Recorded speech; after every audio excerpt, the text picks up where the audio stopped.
I am Dr. Nikhil Datar. I have been always coming to Symbiosis for quite a number of years. I have been coming, but this time it looks very special and it looks very different because of the very unique interdisciplinary approach that we are really looking at. So there is going to be a lot of sharing, a lot of learning, sometimes probably a lot of teaching too, because ultimately when we are dealing with healthcare, yeah, it has got so many different parameters to it. So having all the knowledge pooled together in a span of 2 days and learning so much is going to be very exciting, I feel. I am going to speak on a very different kind of a topic this time.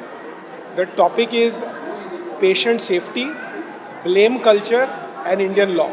Yeah, and it's going to be quite tough to do that because we in India do not know what is patient safety first of all. I have been a gynecologist by profession and an activist by passion. So I genuinely feel that there's a lot of things that need to be done to make the healthcare safer for patients. And when the same is being looked at from the side of the law, I find some discrepancies, some gaps which need to be addressed at the level of the policy, which need to be addressed at the level of primary understanding. So I guess that's what I'm going to kind of deal with in today's topic.